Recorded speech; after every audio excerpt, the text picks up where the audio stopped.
Web app manifest is one of the most important part of progressive web application. So in this section, we are going to take a look at what is a web app manifest, what are the properties and how we can add them to manifest.json. Then we are going to run our emulator and test and debug our manifest. We are going to add some more properties for Safari and IE user to give them a better user experience with our progressive web application. Let's get started. Understanding app manifest properties. In this video, we are going to take a look at what is an app manifest and, well, what kind of property this app manifest has. Let's get started.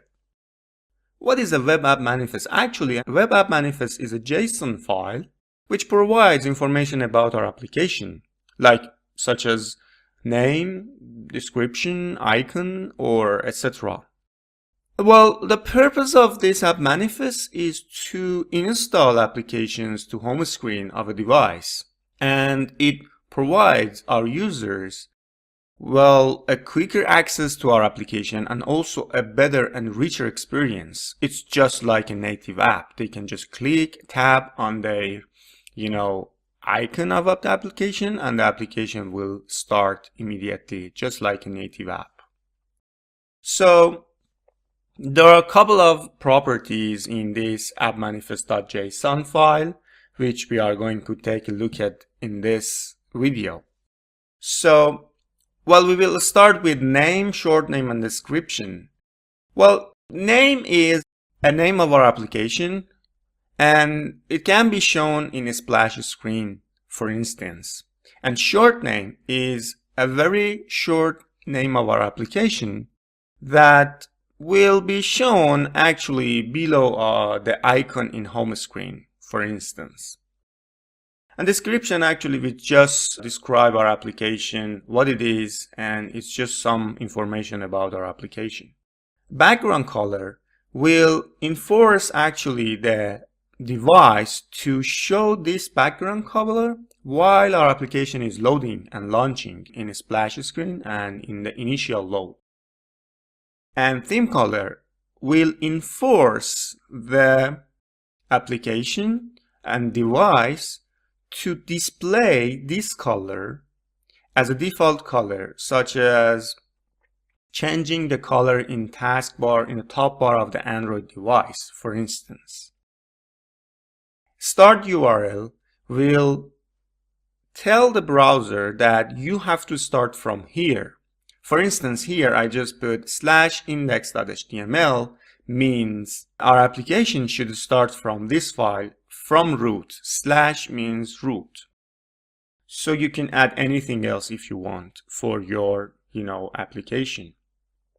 But there is a good tip that I have to share with you. Sometimes we want to actually track our user when they are going to open the application. And we want to know how many percentage of our user are going to start from, home screen, for instance. And in this case, we can easily add a query param to the start URL. But you have to make sure that this URL with query param is already cached in service worker, which we are going to talk about that in next section. So let's have a look at the scope. Scope is pages that are actually included in our progressive web app.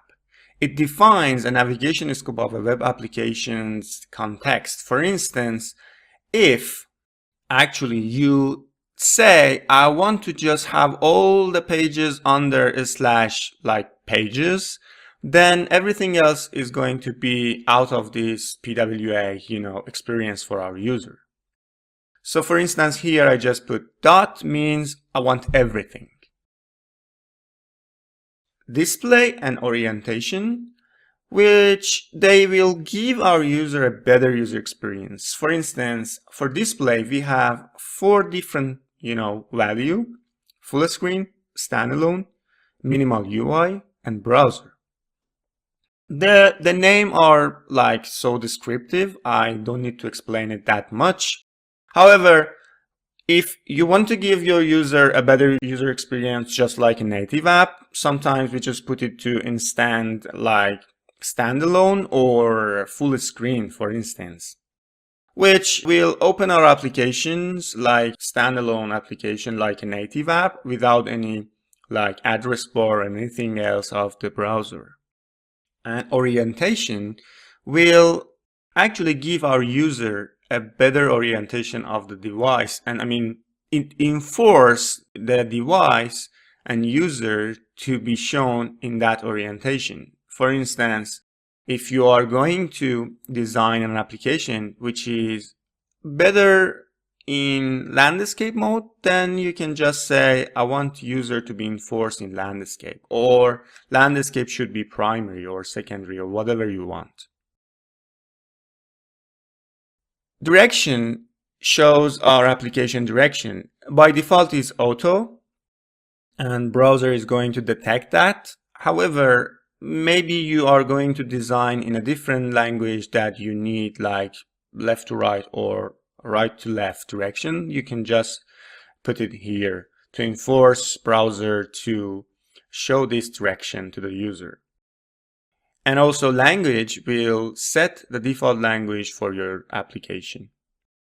Perhaps icons are one of the most important part of this app manifest, which actually gives our application different size of the icons. It's an array of icons which looks like this.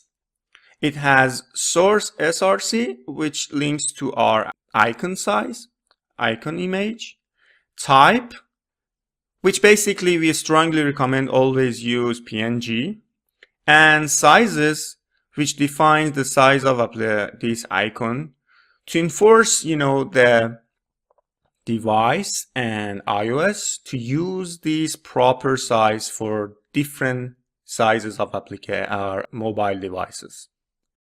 And we recommend the icon sizes like these sizes, which I just added to the slide for you. You can just pause the video and write them down. And also when you are going to build your application, you most likely have to consider all of this, size to give a better resolution of the icon for the different devices.